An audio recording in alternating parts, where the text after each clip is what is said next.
Photoshop Chapter 12. We're on Part C. I'm on page 283.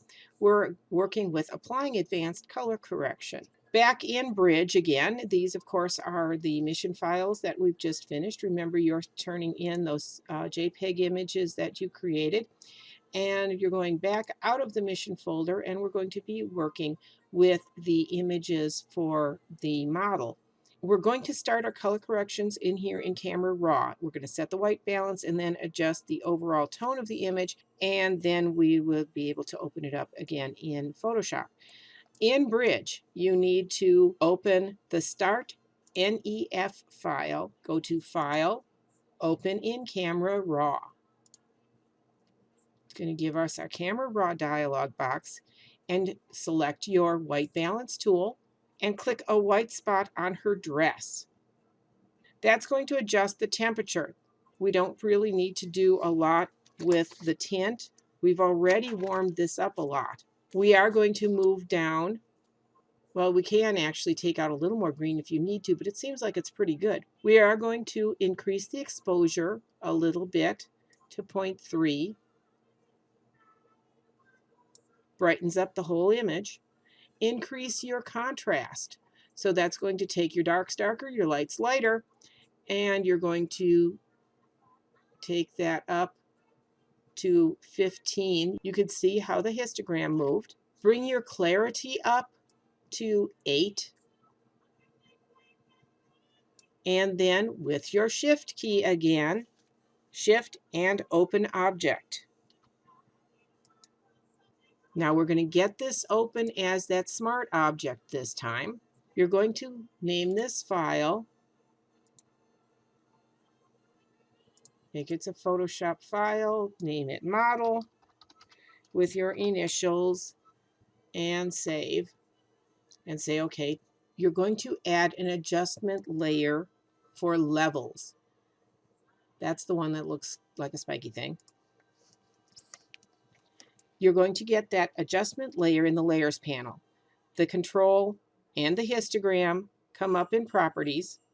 The histogram gives you a range of light and dark values. The black triangle is the shadows. The right triangle is the whites. And the one in the middle, and that's both on here and on here. This is what's up here, this is output. And you can make changes to both of those. The center is your grayscales, your midtone levels, and that which is also part of your gamma levels. If you're wanting for a special effect, the ideal histogram has its black point at the beginning of the data, and it's white at the end of the data field. And the middle portion has fairly uniform peaks and valleys. That means there's adequate pixel data in the midtones. Click the Calculate a More Accurate Histogram button. Ooh, toys. And that's on the left side of the histogram. Photoshop replaces the histogram. There's a small bump on the far right side representing the current white point, but the bulk of the data ends farther to the left.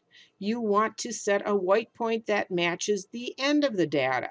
So you're going to drag this white triangle to the point at the left where the histogram indicates the lightest color begins. So you want to be on the beginning, or in this case, it's the tail end of the slope.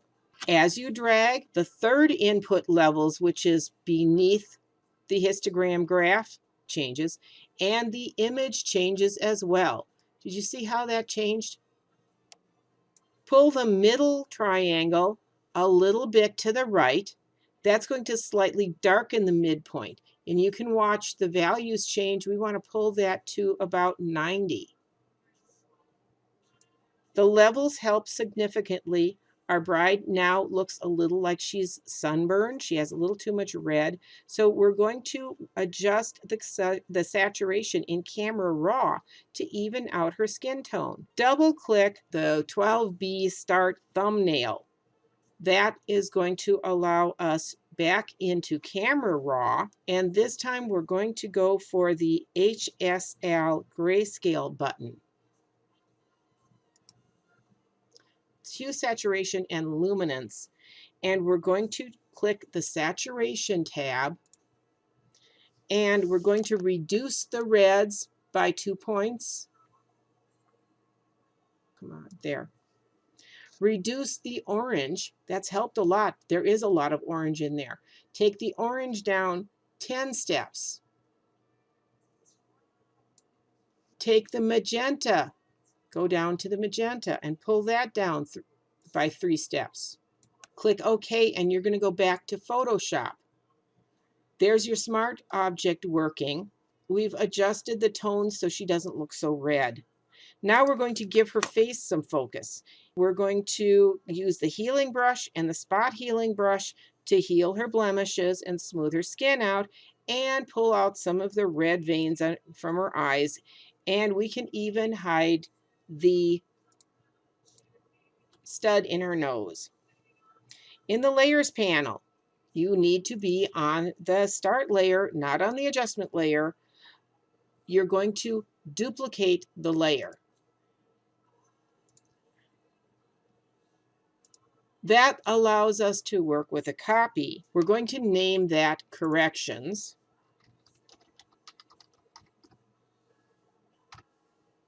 Working on the duplicate layer preserves the original pixels so you can make the changes later. You can't make changes using the healing brush on a smart object, so we have to rasterize this layer. So anything that we do to this layer from here on out, because we're rasterizing it, is not going to be changed by going back in. We can't open after this particular layer again in Camera Raw. It's going to be rasterized. So go to Layer, Smart Objects, and we are going to select Rasterize at the bottom. Now that we can work on the layer, you're going to grab your spot healing brush, which is this thing, looks like a Band-Aid. Remember, we used that before, way back, on the picture of the bridge. Change your brush size to 35 pixels or about. The mode needs to be normal for the brush mode, and we want this to say content aware. With the healing brush tool, take out her lovely little nose stud. Because we've selected content aware, the spot healing brush is going to replace anything we pick with something that's similar to it from in the area. You can take out the lines around her eyes and around her mouth. So you can smooth some of this out. I wouldn't take a lot of this out, but you can take some and smooth her skin. You can pull out some of the freckles. You can take the mole off of her face. How about on her nose? Over her eye? You don't have to make her, if you do too much of this, I'll tell you, too much of this will make her look really plastic, but enough of this will smooth everything out. You could take out the mole on her neck and moving over down her neck onto her front, and it will smooth everything and she'll look a little better. But don't get too carried away or you're going to end up with a really flat looking face. The healing brush may actually work a little better for large blemishes. I think this one worked just fine, but you can go in and pick up the healing brush and you can pick up a section of her skin that you want to use to click where you want to pick up from, and then you can actually copy in a piece of skin for that. But work on her as you see fit, and it might be a good point to save. Next, we're going to use the sponge and the dodge tool to brighten up her eyes and her lips.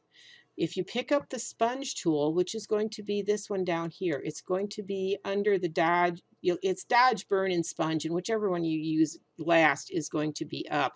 So we want to pick up the sponge tool. And in the options bar, you want to select not saturate, desaturate. Well, make sure vibrance is selected. And set your brush size to about 35. You want the brush hardness to be 0. We want saturate for the mode, and you want a flow of about 50%. Now you can move your sponge tool over her irises, which is going to, and I'm going to zoom in a little closer for that. That's going to brighten her eyes. So we are saturating her eye color.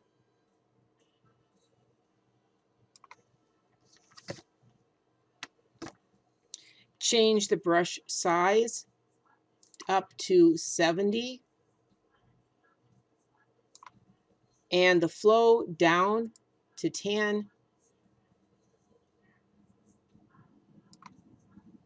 And use that over her lips to saturate them a little bit. It's going to make just a slight change because we've got this toned down quite a bit, but you can see where it's going to brighten her lipstick up a bit.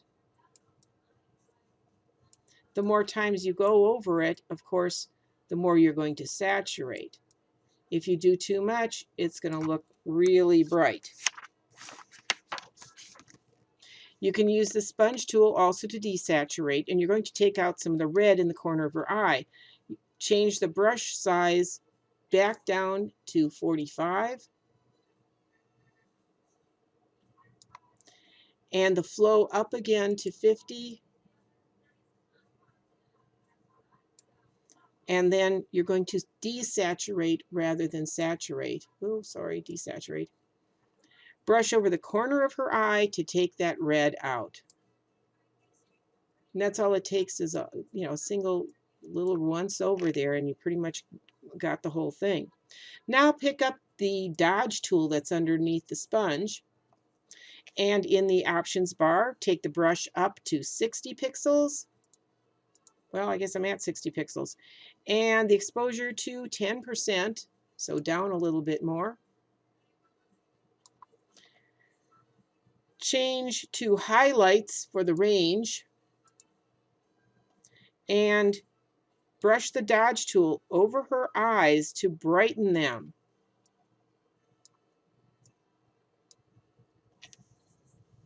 With the dodge tool, select shadows